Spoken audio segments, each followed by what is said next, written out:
I would like to call to order the 1183rd meeting of the Board of Library Trustees of PVLD. Today is May 21st, 2026. The time is 6:06. That's what I have.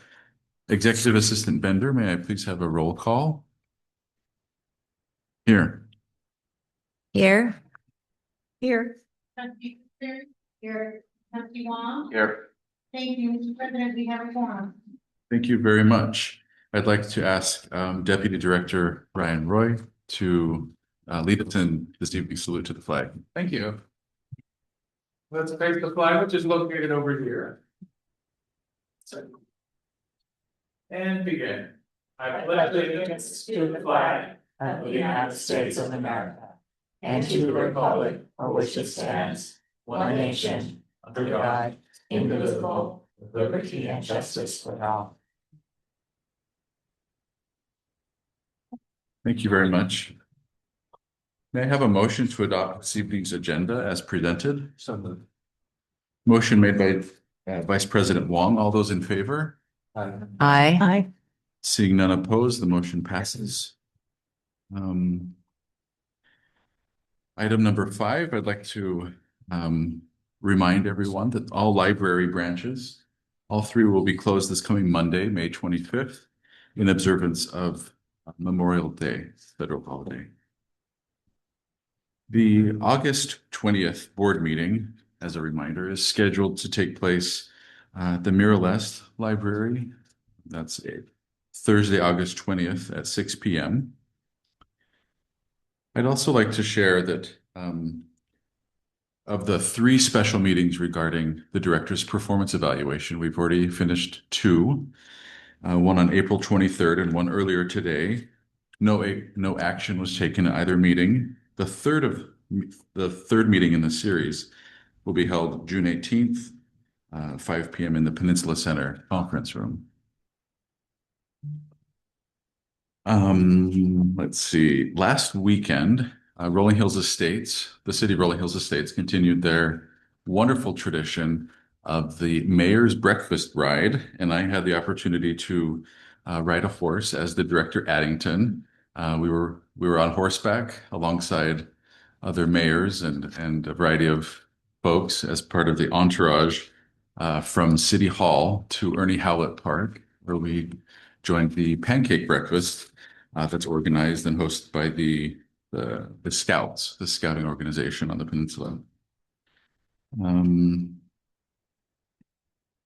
That's really all I have at this point. Do any other trustees have comments or announcements to make at this point? I do. Please. I just need to let everyone know I will be traveling during the next meeting, and after much work, I have found a location where I can zoom in on for the meeting, which is the library in Lahui, Hawaii. So yay, the library is letting me do it. So I will do that for both the special meeting and for the regular meeting. At least that is the plan. Okay, thanks for sharing. Anyone else have comments or announcements? Okay. Seeing none, we'll move on to number 6. Executive Assistant Bender, are there any public comments submitted for this evening? Thank you. Consent calendar. May I have a motion to approve the items and recommended actions in the consent calendar as presented? I would like to pull the regular meeting held on April 11th from the consent 16th? calendar. Oh, 16th. Okay. Okay. Anything else to be pulled?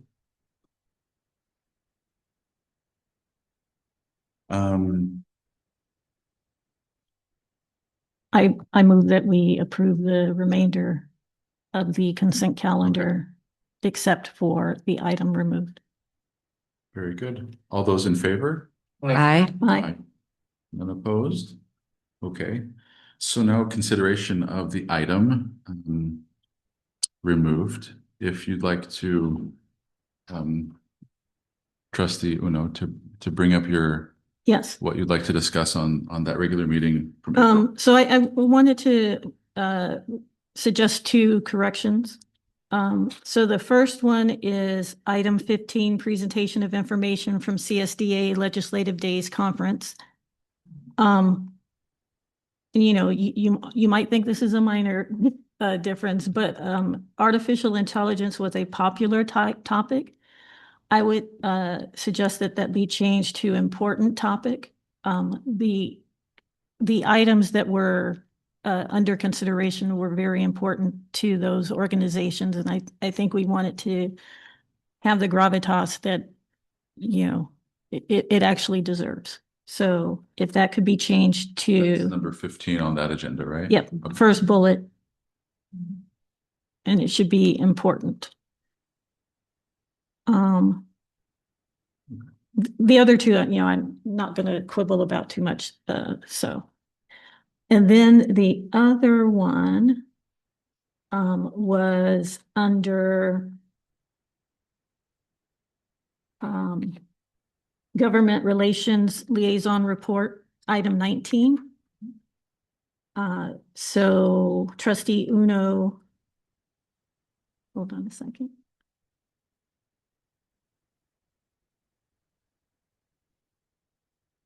So Trustee Uno reported that the California State's Park Pass initiative was renewed, but did not include dedicated funding for it.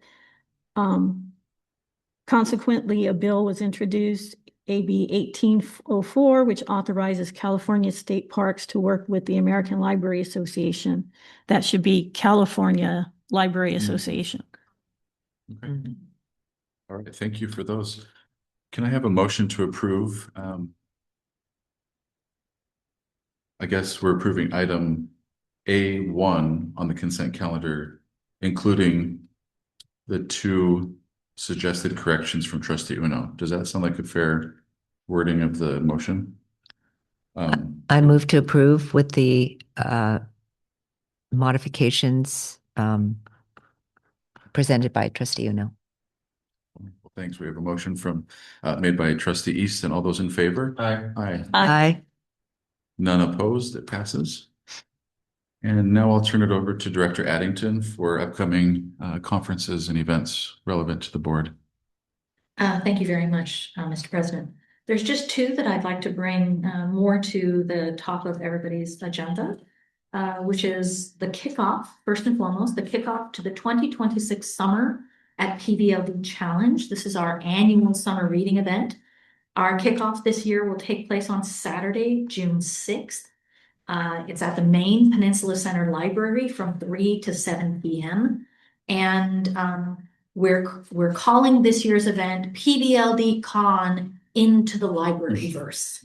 So we should have a really fun evening of live performances, of movie music, anime, drawing, cosplay, mask rave for the kids, crafts and snacks. We'll have character appearances from popular Star Wars and other movies, obviously highlighting books and reading, of course, signing up for the summer challenge itself. And we look forward to any of the trustees who might be able to make it. It should be a really fun evening. We'll be putting out more information about it, including a calendar of activities. But much like a Comic-Con or a TV or movie con, there'll be things going on throughout the library, pretty much all through that period. So you can stop into the craft thing, you can check out some of the characters. We're encouraging all the kids to come and cosplay of some kind from their favorite movie, TV, book. So it should be a really fun evening, and we hope to see you there. It would be remiss of me as also a Palos Verdes Chamber of Commerce member to not also support the annual Palos Verdes Peninsula Street Fair and Music Festival. This is coming up on Saturday, June 13th through Sunday, June 14th. The library doesn't have a specific booth or a specific table at this event, but it is a wonderful community event held just on the opposite side of the Promenade Mall from the library itself. There'll be bands, there's vendors, there'll be a food court and beer and wine festival. So just wanted to put that on your calendars in case you were interested in potentially attending. Those are the only two at this moment that we're highlighting. Is there on June 13th some kind of ceremony or an onstage presentation that we there- should be aware of? There typically is. I do not have that information just as yet. I don't know where it's gonna happen or when it's gonna happen. In the past, it's been kind of the 12 to 1 o'clock hour, where at the very least, somebody from the chamber will get up and acknowledge and thank all the sponsors, all the supporters, all the elected officials. And I know the library trustees have been named personally during those comments. Once I find out, I will definitely let everybody know, but I just don't have that calendar just as yet. Thank you very much. And just to encourage you to go this time, I think there is some question as to whether or where this will take place in the future, due to the fact that something is slated to be built on that parking lot where they usually hold the event, so. Yeah, where the carnival is typically placed, that is, as many of us have heard this morning from the mayor of Rolling Hills Estates, there is a planned development for that parking lot. But I know that the chamber is actively exploring other options, so. But for this year, it's just like it always has been, so. Is that the Target parking lot? It's actually the one behind the, like, Little Norris Theater, not the Target one, but the lower one. Oh, the lower Kind of one. lower parking lot. No. With the big club. Yeah. Yeah. Club kind of lower parking lots. I just want to commend Deputy Director Roy for the social media reel announcing the June 6th kickoff. I thought that was wonderful. We have Riding in the stacks. an excellent social media team who tells me what to do and I do it. And You they you took- executed very well. Thank you. That's great. Okay, now I'll ask Facilities Manager Gutierrez to join us and do a facilities update for the board. Hello, everyone. Good evening. Good Uh, evening. Just want to give a quick update on what's happening at the Deep Valley Walkway. Last time we met, we had talked about how we needed to get topographical and close the entrance for a week and work on our engineering side of things behind the house before we do the basically redesign of the civil engineering slope down to the front doors and figure out kind of what we're going to do on top of the new slab that'll be the foundation, or the existing slab that'll be the foundation in front of the doors. So we did have the closure. Everything did go pretty smoothly from the closure, from what my understanding is from other departments and walking around. I did have a lot of conversation with patrons that were there and helped guide them into the library. Everybody seemed to take it pretty well. Did see a lot of people come to the closed fence and kind of mutter and move their hands angrily and then go into their cars, and I saw them drive up to the roof. So I think they just happened to forget the first couple of days. So it was successful, I believe, getting everybody around. And we chipped out everything that we needed to do, and then on that Tuesday we had the topographical survey so that the engineering had the on-site conditions to be able to engineer off of. And so that topographical was performed, and then we rebuilt the ramp going into, and we opened up. Friday was the first day that we were able to open a day early. So we were excited to be able to get that in sooner rather than later.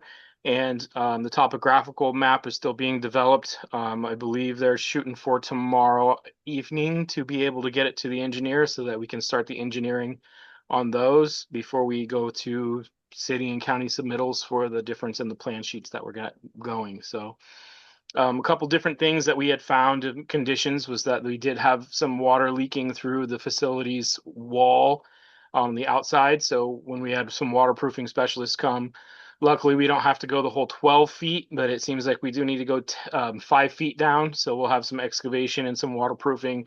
While that space is open, it's just the best time to do it. Plus, we already had some water intrusion inside the facilities office. So it's just a good idea to take care of that before it becomes a bigger issue, maybe 10, 15 years down the line, because it won't be accessible anymore after we pour the foundation and put the pavers down in that particular section. So we're going to be moving along with that, and we are moving along with as many things as we can on site, but we are diligently working in the back of house with the engineering and phone calls and what we're doing in construction and getting parts and scheduling together and working with the city on what we're going to be doing with the sidewalk and street closures for when we have to bring in the cranes and all of that. So it might not look like there's a lot going on out there, but we are all working very hard to meet, what we can for the schedule, what we can actually, project forward to right now.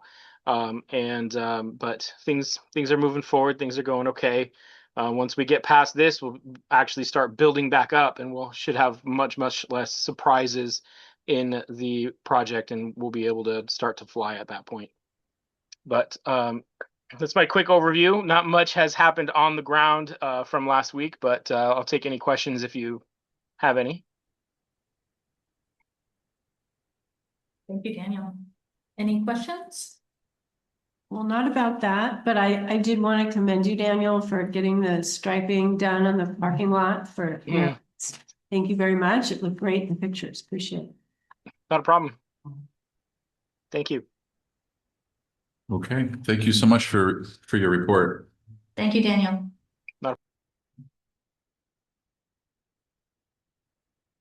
At this point, I'd like to invite Finance Manager Lou to join the meeting and present and lead a discussion on the first reading of the budget for fiscal year 26-27. Over to you. Thank you. Good evening, everyone. Can you hear me okay? Yes. Yes. Okay. I'm going to share my screen. And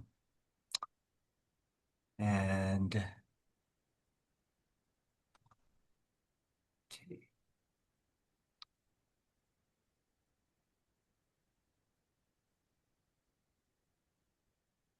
So the page that we're seeing here is the budget summary for the general fund. At this point, for the first reading of the budget, we are projecting total revenues of 13.8 million for fiscal year 26-27, and total expenditures of 14.8 million for a net shortage of $1,024,000. Will, Yes. apologies for interruption. Do you think you could make that just a teeny bit bigger? This is Possible? Let me see. How about that? There it goes. Like a little bit, Almost there. there you Good. go. Perfect. That's much better. Thank you. All right. So we're showing a net shortage for next year of a little bit over $1 million, but that is largely due to timing of expenditures between this fiscal year slipping into next fiscal year. So, this fiscal year over in the green column, we're showing a net excess that we projected during the mid-year budget back in February of 117,000. Well, that number is going to be significantly higher of a net excess. It'll be probably in excess of 1.2 million because of expenditures that we had budgeted that are slipping into next year. We have about close to $900,000 of fixed asset and other expenditures that are not going to happen this fiscal year. And instead will be incurred for fiscal year 26-27. There's an additional $100,000 of fixed asset expenditures that we're just not going to do for this current fiscal year. So that's contributing to that $1.2 million of pro forma kind of net excess for the current fiscal year. So the way I like to look at this is looking at it over a 2-year span. So if the current fiscal year, we're going to be showing a 1.2-ish net excess, and the first reading of the budget for next fiscal year, we're showing a deficit of 1 million. That kind of combines to a net excess of approximately 200,000 over the 2-year period. So that's how I'd like to look at it. And that's not significantly off from what we looked at mid-year in February for the 2 fiscal years combined. For next fiscal year, kind of the bigger points, property taxes, we received the LA County assessment roll forecast for secured property taxes. That's coming in close to 4%. So that's a 4.3% total property tax year-over-year increase. Gifts and grants is primarily the variance there is primarily driven by the Peninsula Library Friends Foundation's capital projects reimbursements. Next fiscal year is in terms of the capital projects reimbursements is lower than this fiscal year. Onto the salary side, salary and related expenses are expected to increase by 6.8%. That's driven by the MOU negotiated increases, including the salary step structure increase of 3% and a 2.5% salary increase, as well as higher benefits, whether it's CalPERS or medical. The building and maintenance increase is approximately 230,000. That's largely driven by insurance layering in the additional $5 million of excess liability coverage, which will cost approximately 160,000, and another approximately $40,000 for the centennial celebration. So that's in the building and maintenance category. The other big swing is in the administration and marketing segment. That's higher by 228,000 and that's largely due to the election costs that's budgeted for next fiscal year. So those are kind of the big items, for the big swings between next year and the current fiscal year. I also wanted to point out that we have penciled in our pension fund a possible prepayment of $3 million to the First Foundation loan, and that would be in April of 2027. Aside from that, I'd like to open up to see if there's any questions. Anyone want to pose a question? Well, I do have a question, Will, and I'm sure you'll be able to explain this to me, but I understand what you're talking about. Actually, if you could keep that up, it'd be helpful. About us having not completed projects this year, which we thought we would, that we will then be spending that money on next year, and that will make up for what we're seeing as that $1.1 million deficit there under total expenditures. But my question, I guess, is maybe it's an accounting one. If we know that we're going to have that money to roll over, then why are we not showing that there? I didn't want to change what is in the mid-year because that's what was approved back in February.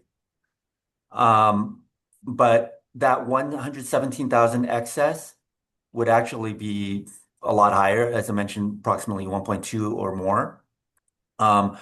So it's not reflected in what was approved in the green column back in February, but it's money that's not spent this current fiscal year, which means that it's gonna increase our fund balance of 7.5 million to somewhere in the $8.7 million range. And that'll roll into next year. So it's not there's no line item in here that shows an adjustment for monies that we will not spend this current fiscal year. But I noted that in the memo as well as here in the the fund balance, the reserves, that there is these unbudgeted funds that haven't been spent. I understand. I did see that. So I understand the concept. I'm just trying to understand when it will show up in the budget, when you move it over or roll it over, whatever the correct term is. Where will it go? Will it go into the building and maintenance? Where will it show up eventually? It will show up eventually, right? Yes, it will be reflected in the audited report in October. Um, and when we present our monthly financials in at the end of the year in October-ish, that fund balance will show the higher amount of and that'll be about maybe 1.2 million higher. So it really won't be reflected until then, when the year is closed and we see exactly how much we're over by. Because at this point, we don't have the actuals. We won't know how much we're over by until after the fiscal year ends. So um, what I'm what I'm saying now, everything is an estimate until the fiscal year ends and the actuals are in the books. At which point we'll have it reflected in our fund balance in October with the audited report. But I understand what you mean, Secretary Winbury, that it seems like, well, are you gonna do like an updated, trued up budget? No, Okay. that's not really how it works. Okay. Because we don't go backwards and change the approved budget. We only move forward. So even though our forward budget, which is the one we're talking about right now in the blue column, the first reading of the 26-27 budget shows us at a deficit. We know It won't be in reality. that in reality, we actually are gonna increase this 117 to somewhere more around 1.2 million. Correct. But the only place that will actually show up in black and white print is when we do the final year end, like full review, and it'll show in a higher fund balance, like Will was saying. He and I had to talk about this as well, because I was kind of along those same lines, like I want it to be very clear that if you look at it in 2 years, but I think this is also why we're very intentional about adding notes and making it clear in the public memo that this is actually how things are looking. It may look a little dire, to think at it, to look at it and go, oh my God, you're almost, $1.1 million, quote unquote, red.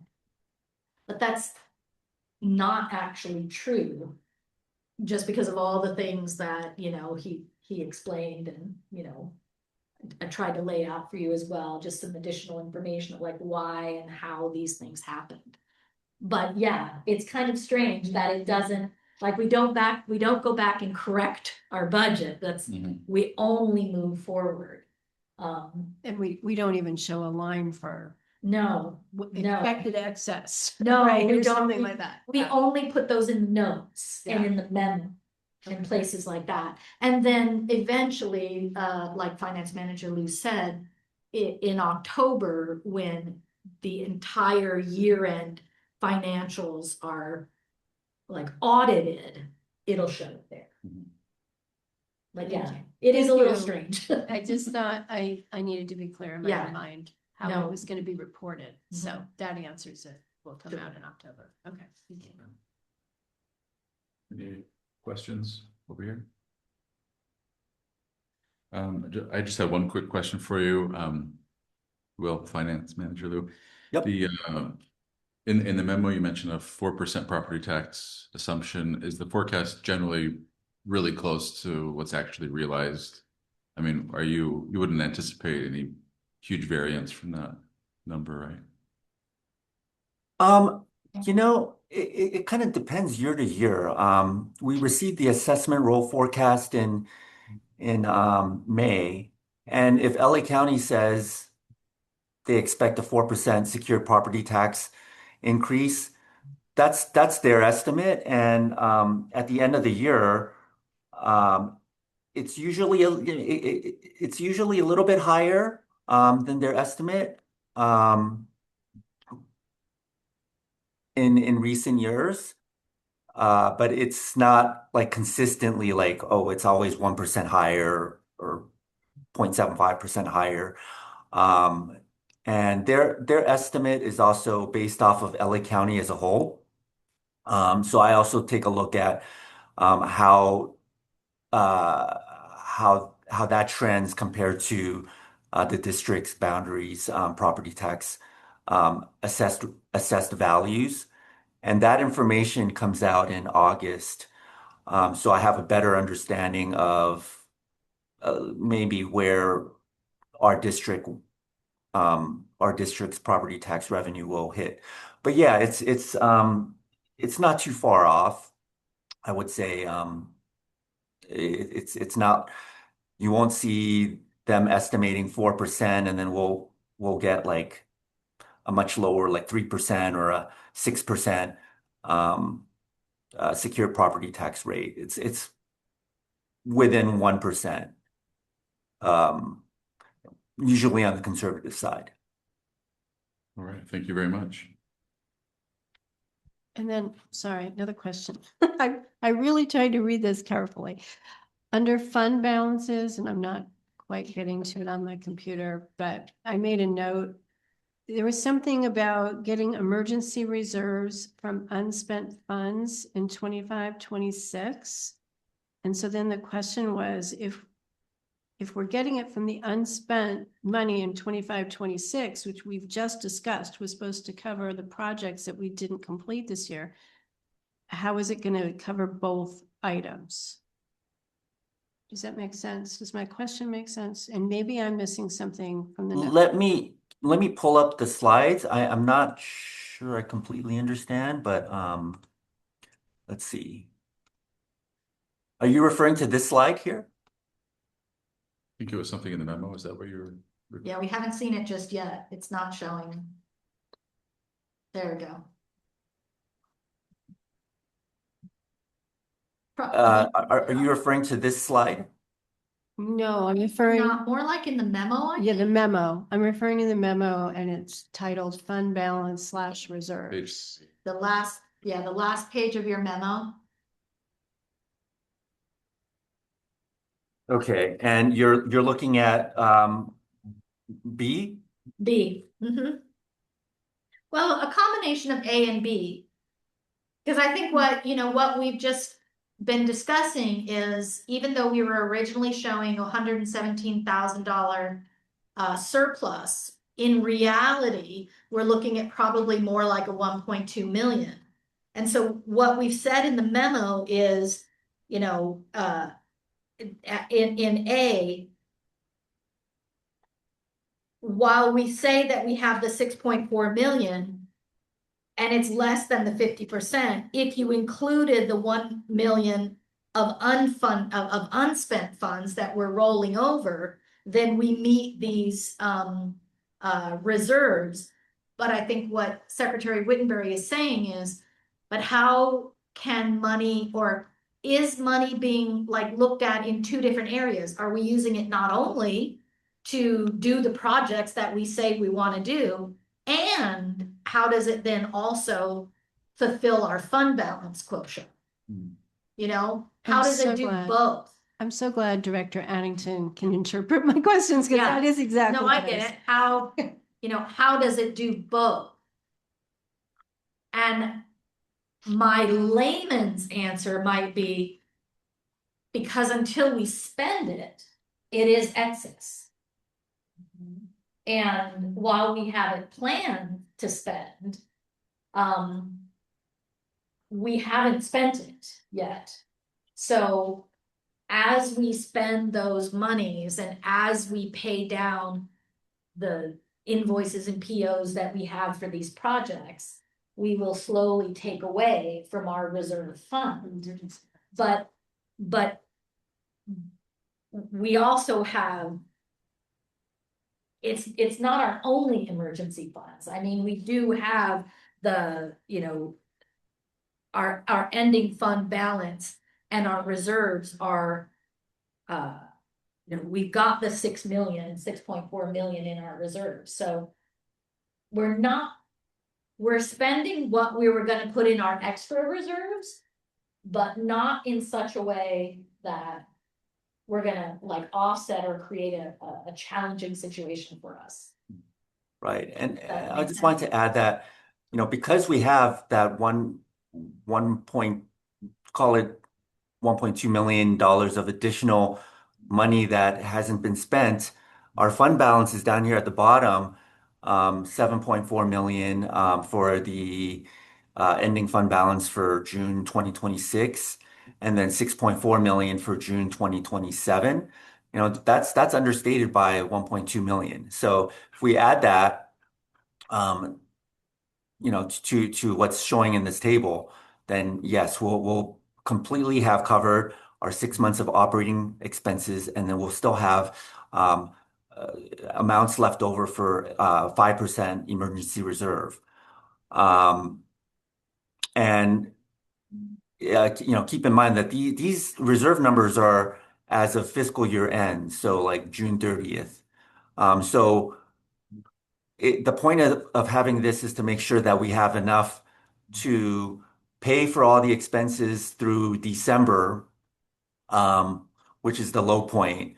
And we will, because it is,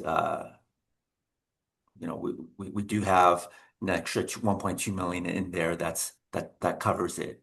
We're not going to be spending, we're not going to be spending 14.8 million of expenses, um, in the first half of the year.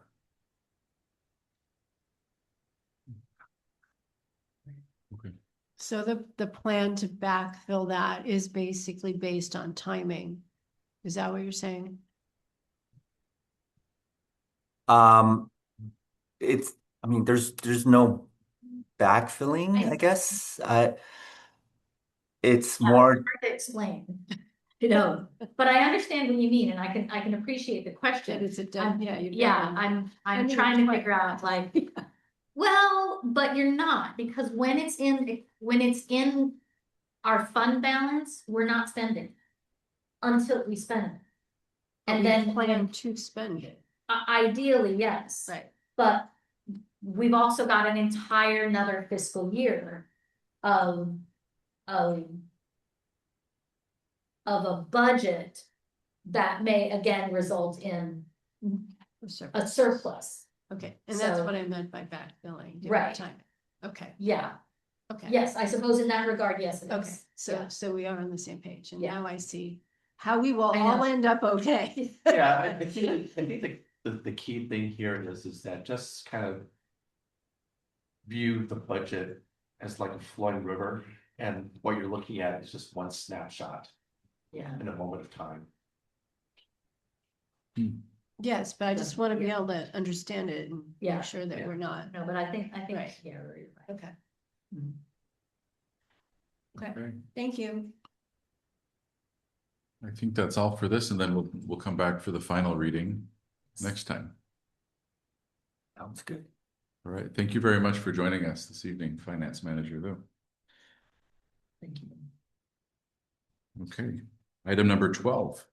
So the director's annual performance review is well underway. As mentioned earlier, we've completed 2 of the 3 special meetings that we as a board are meeting that we're doing together as we work on the performance review, and that's moving forward. And then tonight's this agenda item, this discussion is has been agendized with the aim of reaching some kind of board consensus in terms of the director's compensation, so that we can incorporate it into the final reading of the budget to happen next time. So there's not necessarily an action item mandated here, But if we can reach a consensus, then we can take action and agree to set an adjustment to her salary this evening. So before going further ahead, does anyone have any comments to open the discussion or anything they'd like to share on the matter of compensation? I think currently Director Addington, because I guess 2 years ago we set her on, what's the term? Salary range. Salary range, sorry.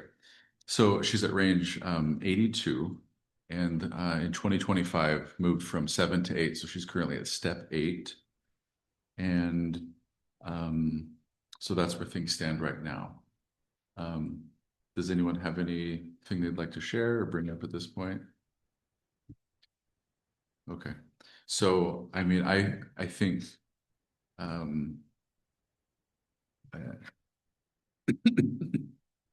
my feeling is that it would be appropriate to move to the next step. And so that would be at 82, step 9.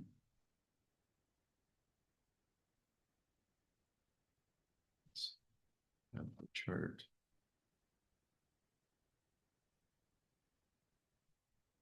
Can anyone on staff confirm the number at that step?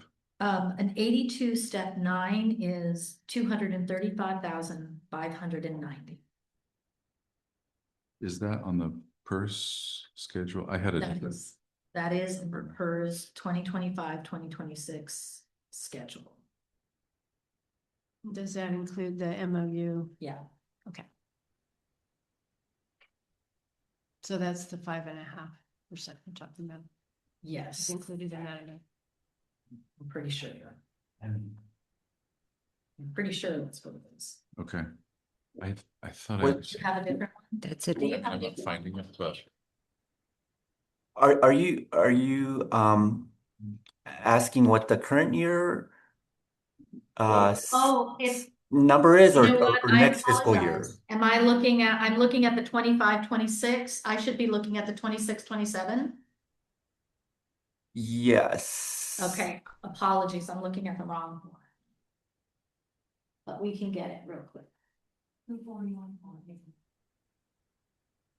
Do you have that number, Tammy? 241, 480. 241, 480.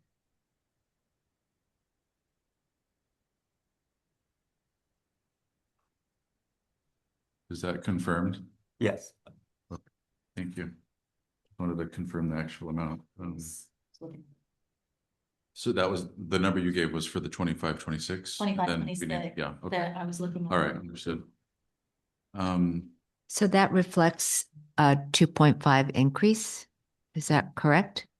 Or It reflects the MOU negotiated 3%. okay, And then a salary increase of 2%. 2.5? the step increase. Go The ahead. step increase of 2.5, right? No, the steps are at 3. So the steps should be at 3%. And then the MOU is a 2%. So it brings it, or I'm sorry, 2.5. 2.5. So it brings it to a 5.5%. So the MOU is 2.5 Yes. and then the step Are is, 2%. okay, Okay. for a total of 5.5. Yes. And that's the way it works for all staff, correct? All staff who are still in the 10-step program, yes. Okay. Which the director became aligned with 2 years ago. In 2024. And then what happens once you reach the 10th step? Well, I think there's a conversation for our employees. What we say, step out. You no longer receive the 3%, which used to be a 2.5%. You no longer receive the step increase, but you continue to receive the salary increase as negotiated by the MOU. In a contracted at-will position, I think it would depend on what the board chose to do. Probably go back to the director and have a conversation about their contract in general. my contract does not expire until June 30th of 2027. So next year, my contract will expire. At that point, I still have one more step. So it would be in 2028 then that you'd either want to have a conversation about, you know, what does that look like with your contract? Or do you treat the director like all other employees and say, at this point, you've stepped out? I think that's a conversation then. There are also built into the MOU some, this year, for the first time, we're doing a longevity pay for employees that have stepped out and are beyond their 10-year. And it's a rubric that gives a certain amount, you know, to each employee Yeah. in their paycheck as longevity pay. So there's opportunities for things like that. Any other questions or comments on this? You know, given the deliberations that the board has had so far on the performance evaluation, I think if someone would like to make a motion to adjust the salary step this year, that would be appropriate.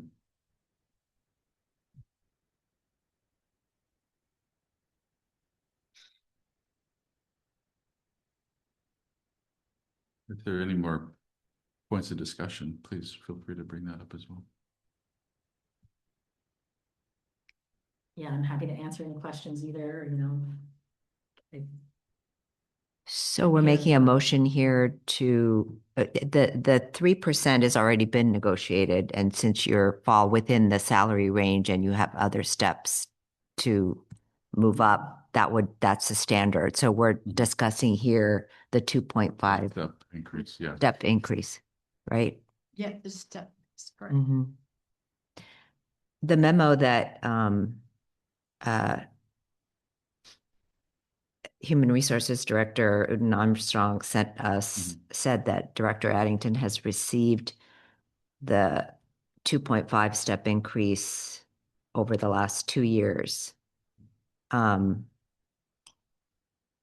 Based on the conversation that we had earlier tonight and our previous meeting, I think our discussion is consistent with how her performance over the last 2 years.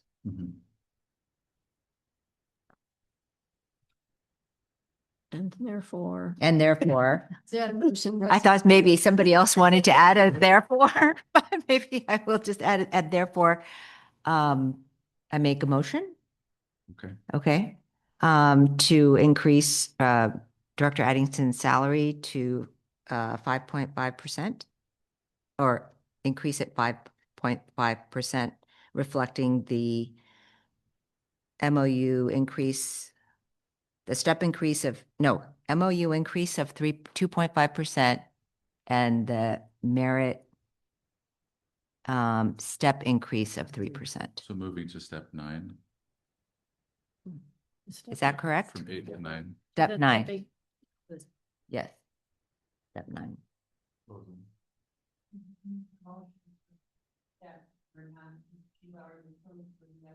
Right, okay. So, Thank you for the clarification. yeah, thank you. So you're making the motion to move, to adjust to step 9? Adjust to step 9. Okay, thank you very much. We have a motion by Trustee Easton to move Director Addington's,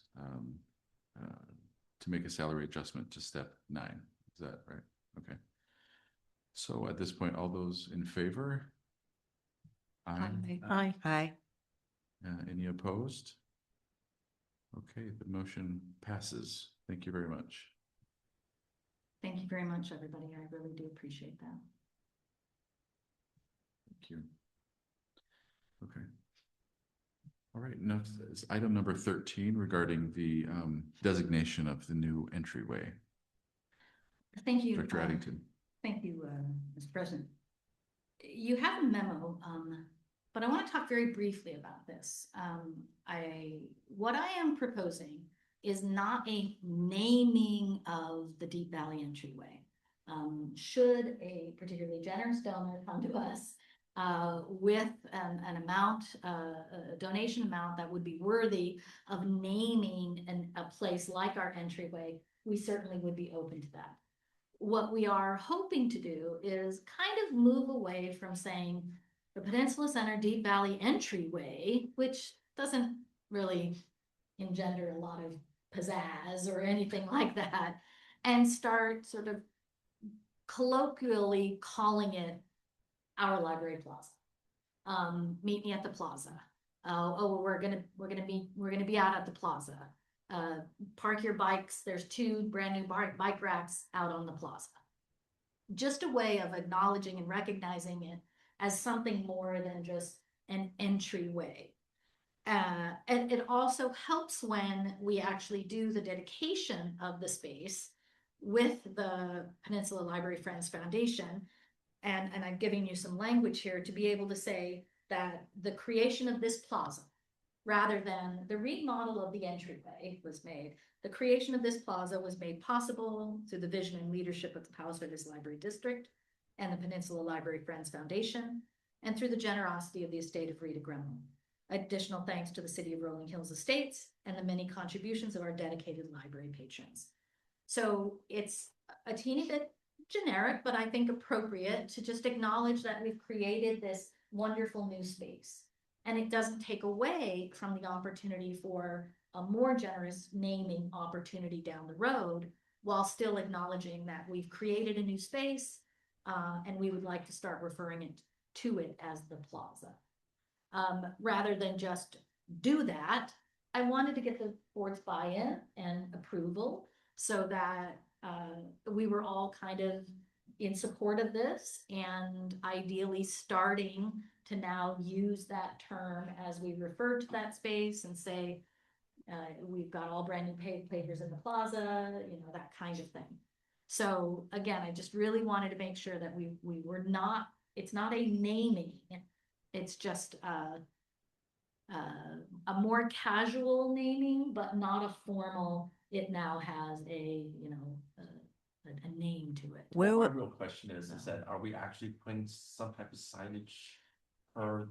Yes, I mean, we will, when we're done with it, because we do want to acknowledge that this was a big endeavor, that the library and the foundation came together. Yeah. They've given us, $850,000 to support this project, and that money they did get from the estate of Rita Gremel.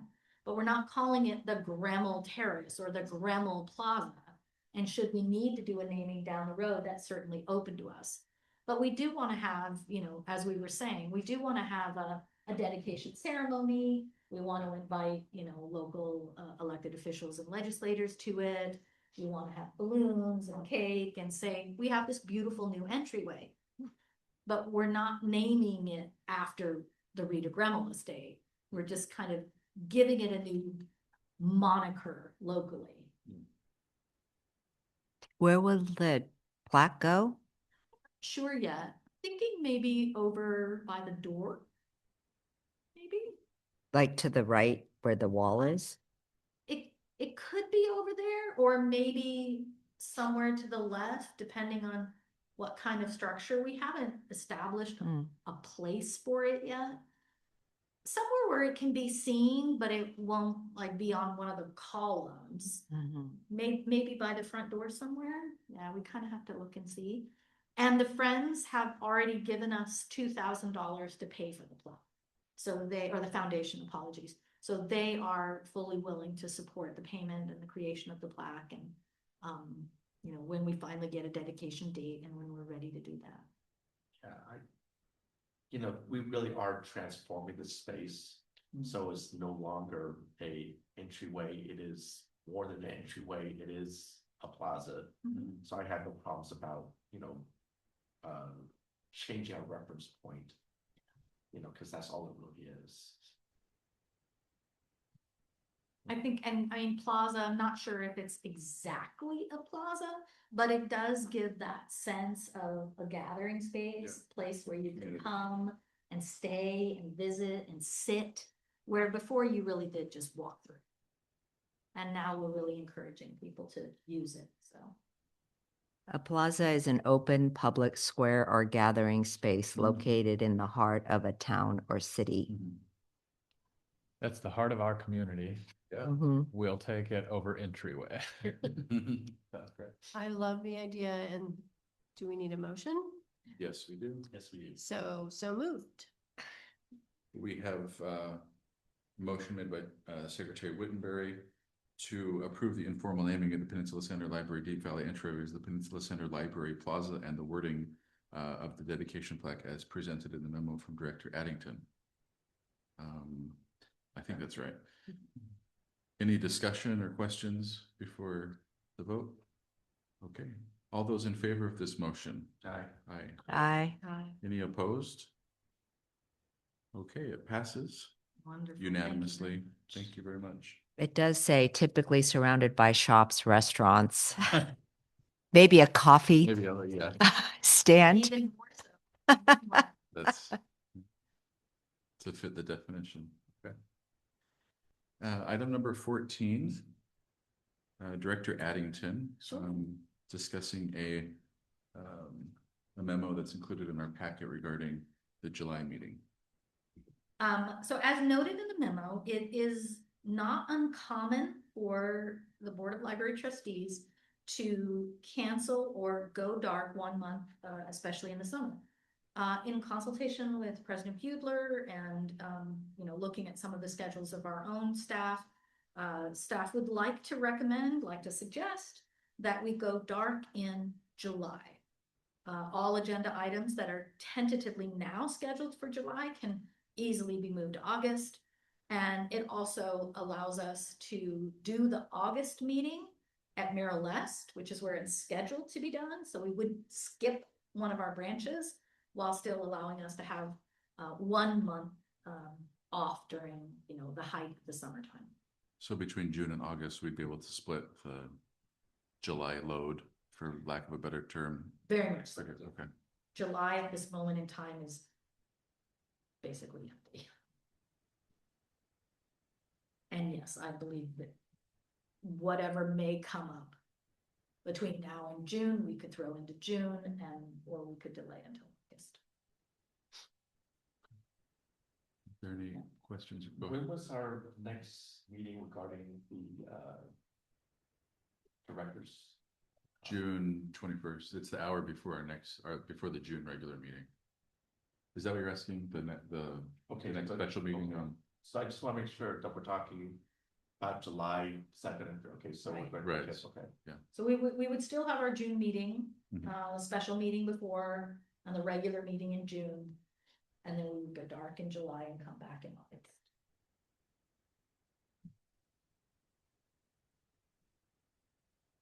Any questions or comments? Or would anyone like to make a motion to approve going dark as So indicated in the memo? We have a motion made by Vice President Wong to approve the cancellation of the July 16th, 2026 regular board meeting. All those in favor? Aye. Any opposed? The motion passes unanimously. Thank you very much, everyone. Did we have all unanimous votes? All right, moving on in the agenda. Number 15, we'll hear from Secretary Wittenberry, who recently attended the CSDA Leadership Academy in San Diego, and she's prepared a brief presentation for the board this evening. Does everyone have a copy of this, or is I this think just so, for yeah. me? Okay. Mhm. So I would like you to read this over. There are some things I think that we are doing, and there are some things I'm not sure if we did because I wasn't part of the strategic planning process.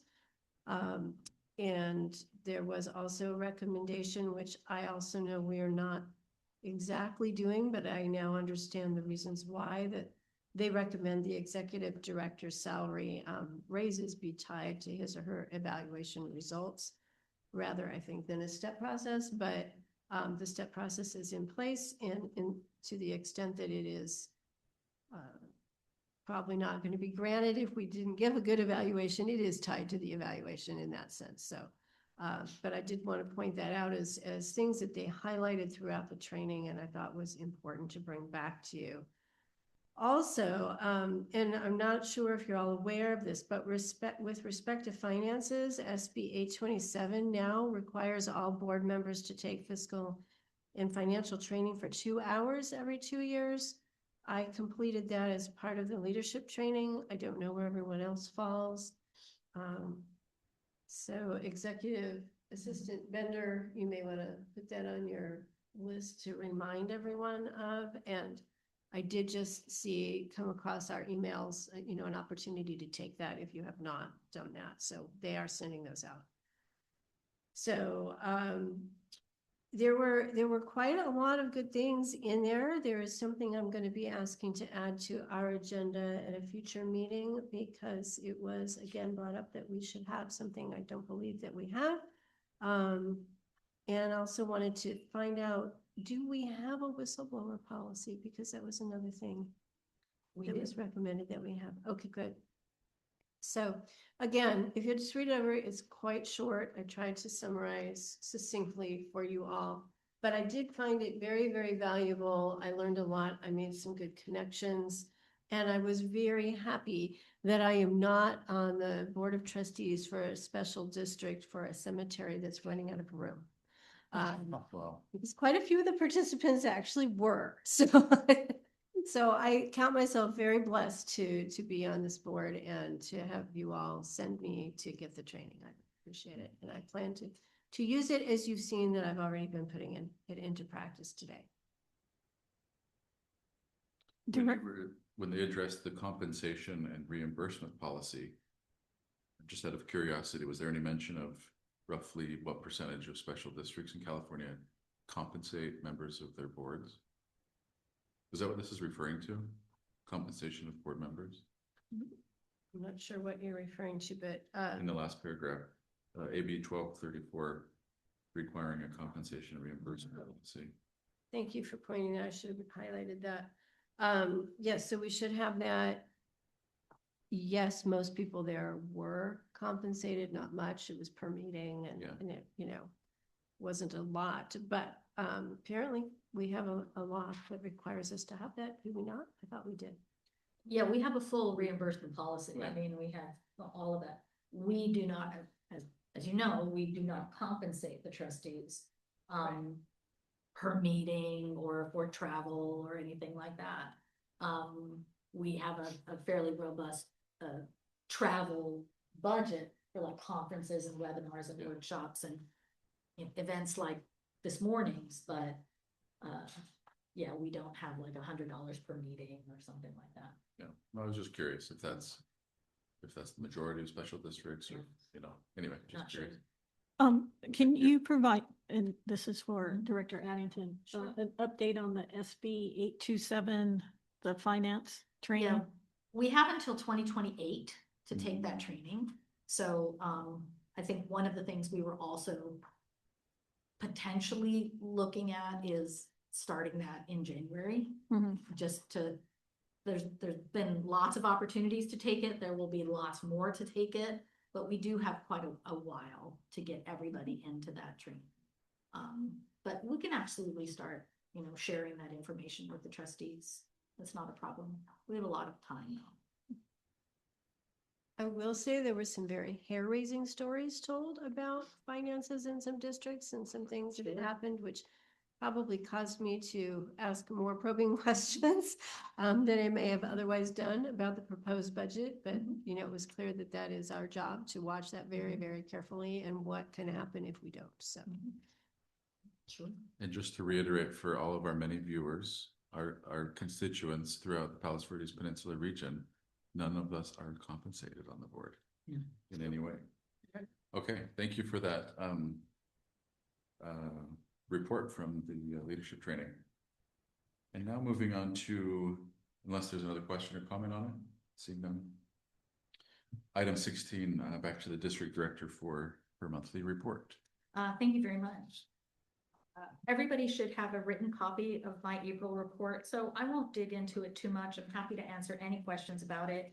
I did highlight kind of above the fold our whale of a day.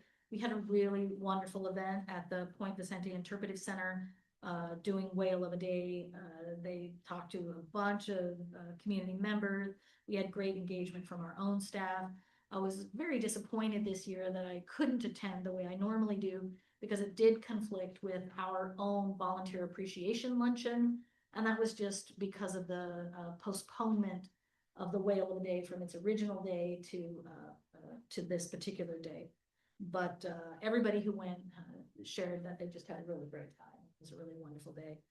Also, just wanted to call out that we are one of many, many libraries participating in the One Book, One Coast event.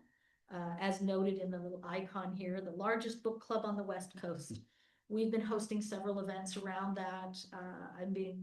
I'll be going to see actually George Takei speak in at a library in Los Angeles coming up in a couple of weeks, which should be really interesting. Do you know which library? I could certainly find out. I It's don't full. have that off the top of my tongue. Do It you is know? full. It is I'm full. not surprised. I think it is too, yeah. East LA, Yes, that one. So not central. but it is being streamed, Mhm. Okay. live streamed. Nice. Yeah. There have just been some really wonderful events around the whole program, so I'm very excited about that. I highlight a lot of the wonderful things that are going on. Particularly want to call out the branches since we're here at here at Malibu Cove. But branch manager Eve James, assistant branch manager Katrina Woodson, and their staff have just really done some phenomenal engagement with the community, with the hydro gardens, with their Lego outreaches. The story times have just gone bonkers at both branches, and Miralest and Malibu Cove have really become community hubs and connections with patrons just absolutely loving the staff. We're almost jealous sometimes because of the connection, the personal connection that the branch staff have with their patrons. So we just really enjoy that. Also wanted to call out that our Pay It Forward Award winner is a series of people. Our last month's recipient, David Ishizaka, called out the entire passport services team. So all of the agents really said some wonderful, wonderful things about them. And no doubt it's well-deserved. The passport services team processes hundreds of passports in a month and just really are known for their customer service. So definitely want to call them out for the amazing job that they did. And again, had a few little snapshots from our volunteer appreciation event, and just wanted to say thank you to all the trustees who could come to that event. We had a really lovely time, and you know what? I'll leave it at that. Happy to answer any questions, but doing really well. The library is doing excited about the summer, going into finals right now. So we've put up some signs at the Peninsula Center Library in particular. We allow for a little more flexibility on the noise level when we get into finals weeks, just because we know the students are studying and kind of getting hyped up about finals. We create space up in the annex for the kids to come and kind of relax a little bit and engage with their fellow students and doing that. But yeah, everything's going really well. And we're very pleased and excited about the summer coming up. About the passport services, I just wanted to share, in the past month, definitely since our past meeting, no fewer than 4 times have people, when they find out that I'm involved with the library, wow, the passport services, they're so amazing. We would never go anywhere else. So it's just such a wonderful service that the library district provides for people far and wide too. And I think people really do, if they have friends or family that live in the area that tell them, they kind of wait and plan and schedule their passports. We're just very hands-on. We have not only wonderful agents, but wonderful volunteers that ensure that you've got all your paperwork, it's all filled out correctly, so that when you actually get to that counter, you're ready to go. We can do photos, and people are just very happy with that full service passports. So thank you. Thank you. I just wanted to comment that I was moved by the portion of your report about what we were doing with was it One Coast, One Book with George Takei's book. So much so, and I loved all that we did about that I let a friend of mine who's on the board of the Japanese American Museum know what we had done. And she was, I said, and we really should find ways to work together. And she was very happy and said she was forwarding it to George Takei. So he will know. And in light of that, I was wondering if there's a video of his play Allegiance available, and if so, if there's some way that we can make that available to our patrons or even show it for one of our movie days. That's an interesting question. I don't know. Yeah. I'll research that. I saw the play, but I don't know if they've ever, published a recorded version, but I thought I would just throw that out there. And also, I really loved Timothy the Therapy Pup. Any other questions or I'll- comments? Item 17, a report on the Friends Foundation from Director Addington and Deputy Absolutely. Director Roy.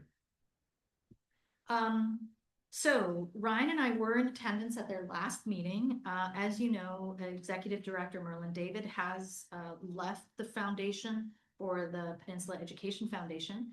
Diana Morgan is stepping up to be the acting executive director, and I will say she's doing a wonderful job. We've known Diana for a very, very long time and worked with her for a very long time. So I think staff feel very comfortable with her, and she's doing a wonderful job. For my presentation, I updated them on the progress of the Deep Valley entryway, all of which you've heard today from Facilities Manager Gutierrez. I shared an update on Link Plus with them prior to the meeting, and again, I thanked them for all of their support. They do pay for Link Plus. They paid for its implementation, and they pay for the ongoing costs of it, and it's really been a fabulous thing. So I thank them for that, and just encouraged wanted them to know how meaningful that was to not only the staff and the patrons, but to all of us. I also shared with them my proposal for the Romaine Martin patio and sculpture here at Malibu Cove branch. Talked about the work that myself, facilities manager Daniel Gutierrez, Carol Beth Cozen from Cozen Architecture have done with Eugene on just scoping out a potential location for that, and kind of looking at what that would be, and why we think it's important, and what it would do to contribute to Malaga Cove, and of course asked if they would partner on that and provide the funding for it. So they're in conversations with their own board and kind of deciding what they're wanting to do. I've expressed to President Paul that I'd be happy to go back to their meetings at any time, give them a little update, give them more information, and of course keep them in the loop as we continue down that process. They have hired a recruiting firm, and they are looking for a new executive director or potentially a development director. I think they're still kind of looking at the position to see exactly what route they want to take, but they're actively doing that. Financially, they're doing pretty well. They, have about 7.9 million, I think, in their endowment. As I think everybody, they've seen some dips and some valleys and hills as stocks have gone up and down, but they're still doing quite well. We are putting the Peninsula Library Friends Foundation office remodel kind of back on our radar. It was something that we had always planned to do, but the foundation had wanted to get some additional input, some architectural input, and that just never kind of played out. So now that they're actively looking to hire new staff members and kind of reuse that space, we're kind of bringing that project back to the top of our agenda of things to do for them. We always had, because of the leak intrusions, the water intrusions in that space, we always knew that we as an agency would be willing to put some money in to repaint and recarpet. So I think, and that never happened.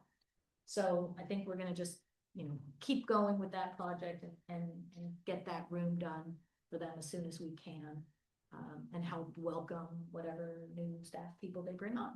So with the water infiltration, was it vacant and not occupied, or would it? No, it's been occupied. They just never got the upgrades. I think they had some idea of maybe doing something different with the space, and Okay. so we were kind of waiting. But that never came to fruition. So I think now we just want to really get in there and do what we've always planned to do, replace the carpet, paint everything, do some cabinetry work, just kind of fix it up so it's nice, but they've been in there the whole time. They've been occupying it the whole time. And they are still doing their financial workshops with Malaga Bank. The next one is on July 15th at 10 a.m. And I was talking to Helen Stoddard, who one of their board members, and she, generously invited me to come and at least say a few words at the beginning of the program. So I'll be attending the July 15th one, at least just to say hello to everybody and kind of engage with the community in that regard. Other than that, my meetings with Susan do continue. We had one just this week, and I think those have been really successful. We get together all the time. We're also working, Facilities Manager Gutierrez and I, with President Paul and one of their board members on the engraved paver project, kind of seeing how that may move along. And it is my hope to bring you some more information on that one in June. So I've already got that to our June agenda. Kind of let you know what's going on with that. And yeah, looking forward to, a successful summer with the foundation. Very much. And now our Community Relations Committee report, Sorry. Secretary Woodbury. Oh, I'm sorry, go ahead. Bueller, I just wanted to ask, and this fits into with what I saw in the budget packet. Where did the idea of the sculpture come from? Now that I've seen it's going to cost between $150,000 and $200,000, it's a lot of money that could be spent on other things. So where did that idea come from originally? I think in two things really. Finding a way to, in some way, recognize Romaine Martin has been on our radar for several years. I would go so far as to say many, many years. We've all known, those who know the history of the Palos Verdes Peninsula or Palos Verdes Library District, that Romaine Martin was basically the founder of our district, that she's the one who really spearheaded the creation of the library and in fact the school district as well.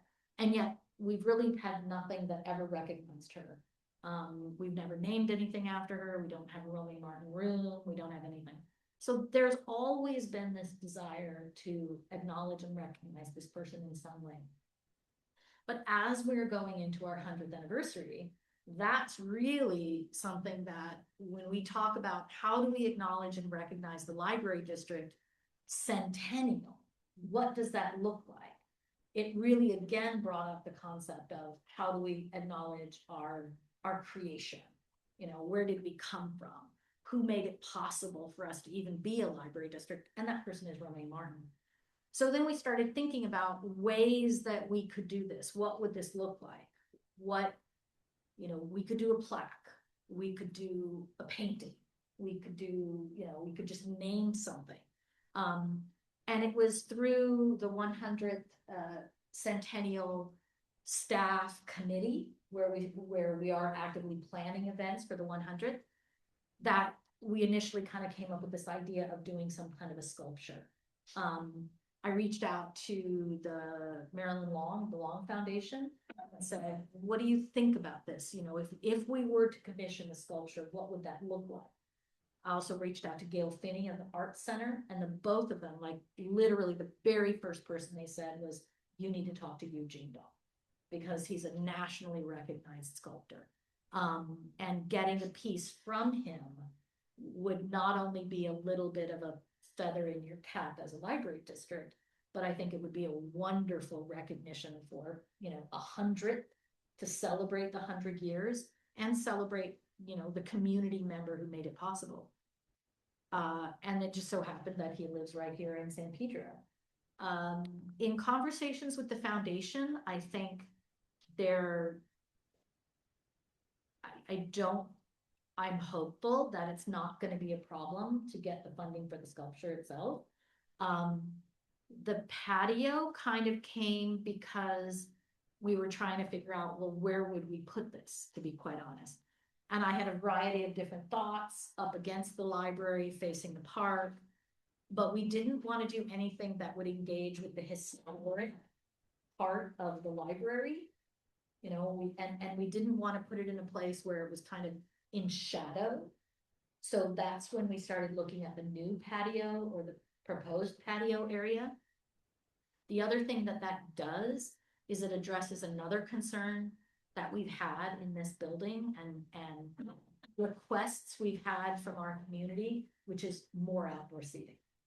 Yes, people can go sit in the park, but there's no tables in the park. There's no chairs in the park. There's only a couple of benches and they're all the way on the other side and you can't get the Wi-Fi from there. So in kind of merging all these ideas of why a sculpture, why would we do it of her? Why would we spend the money? Why would we make a patio? It all came together in that regard of creating something that recognizes our creator, creates a space where she's highlighted and is facing the library and the park, which is named after her husband, and creates additional outdoor space in a whole new patio that we can put seating in and potentially build in seating so that more people can access the Wi-Fi and sit outside, because that's something we've heard a lot. So it was all those different things, yeah. But it basically, you're saying it came from staff, 100%. not from the community or. No, it did not come from the historical community. foundation or. It did not come from the historical foundation or the community. It came from staff. Yes. All right. Thank you. Okay. Community Relations Committee report, Secretary Whittenbury and Trustee Easton. You want to go first? Okay. Well, I just want to follow up on Director Addington's report about the volunteer appreciation lunch, which was attended by President Butler, Secretary Whittenbury, and Trustee Uno, and myself. And it was a wonderful gathering here in the gallery room. I had the opportunity to sit with the digital book sales volunteers, and they're kind of behind closed doors all the time, so I didn't really know what they did, and they entertained me with stories of what they do and what their backgrounds are and what led them to do this volunteer work. And it was just really fascinating to meet some of these volunteers one-on-one. And I met with the local history center volunteers and just mingled with a lot of people in the community. I appreciated President Butler's talk where he said that really the library, the most important part of the library are the people, and that the volunteers are the face or represent what the library is all about. So thank you to Director Addington, who also praised and commended everyone who was there. And it really was a wonderful event to honor, all of the community members who volunteer their time to make sure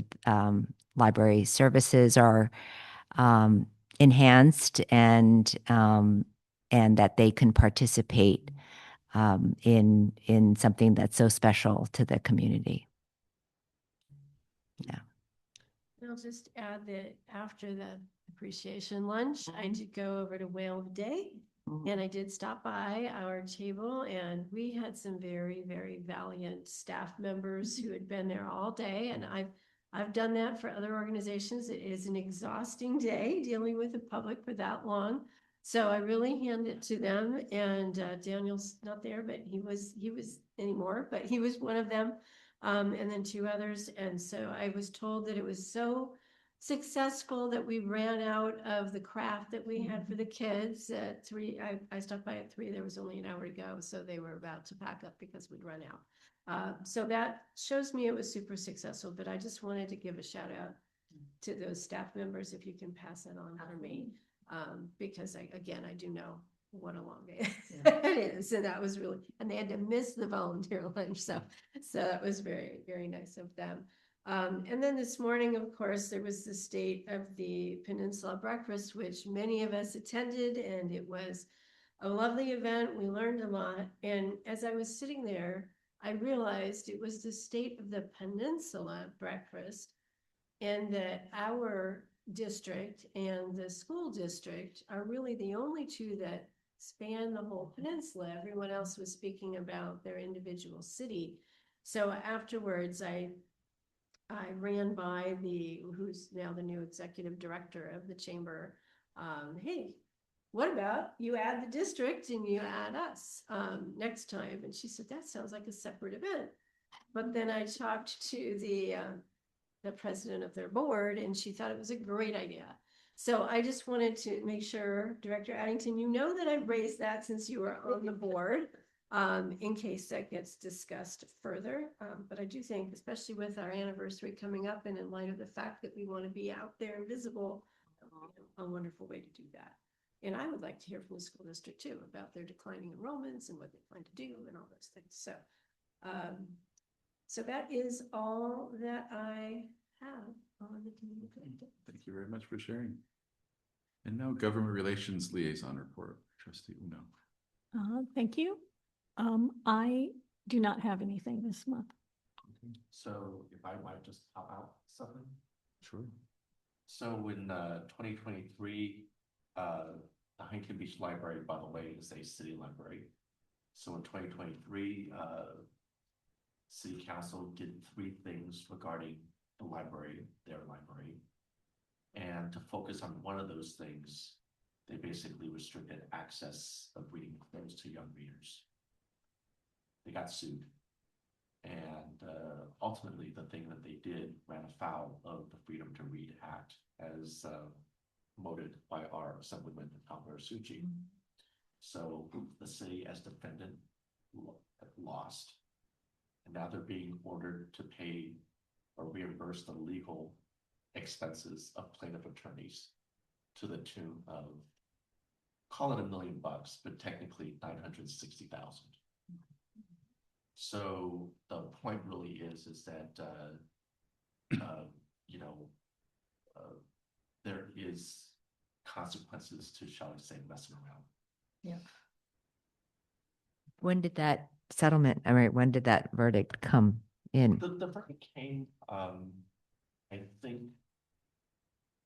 earlier this year, March or April, but then the news of the court ordering the city to pay plaintiffs' attorneys legal Damages. expenses was just within the last couple of weeks.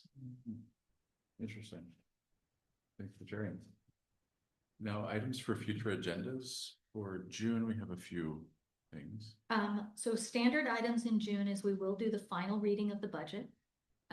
We have our CalPERS salary schedule, and this is basically all the step increases in the salary schedule that we have to submit on a yearly basis. There's a memo about the GAN limits that will come from Finance Manager Lou. We will continue to have a facility update because we'll have a facility update while this project is ongoing, just so that trustees know what's happening. And as I mentioned earlier, I'll be probably bringing the engraved paver policy and an example of what that might look like to the trustees so that you can see what it is and look at the policy and whatnot. Right now, that's all that's firm on the agenda, but you know, we'll certainly add things as they come up. Okay. And I would like to request to add something to the agenda for either that meeting or a future meeting. Again, this came up in the training. I said that every district, every special district should have a legislative action policy, which I discussed with Director Addington, and she says we do not have one of those. So I think that we should discuss how we should go about getting that, whether we want staff to do a draft or whether we want to form a committee to do a draft, or we want to give it to our legislative affairs committee chair. But I would like to see that on the future agenda since we're supposed to have one. Would you like to see that in June or August? August. Yeah, I would say Yes, so. I would prefer personally August, but I want to make sure we do get on it. Yeah. I wanted to ask when the last time we had a strategic plan update.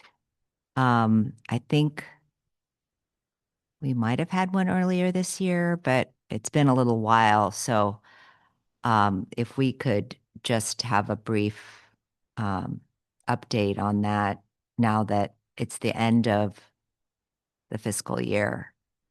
June or August? Whenever you could, whenever it fits into the agenda better. I know we're skipping July, so I know you want to get items in before and after perhaps. We'll take a look and see what we can do with that, and we'll definitely get that on. It'll either be June or August. Okay. For sure. Thank you. Thank you. All right, seeing nothing else to be brought forward, I think this concludes our 1183rd board meeting. Thank you to everyone for your participation, and I should ask, would someone like to make a motion to adjourn this evening's meeting? Move we adjourn. Vice President Wong has made the motion. All those in favor? Aye. None opposed. We are now adjourned.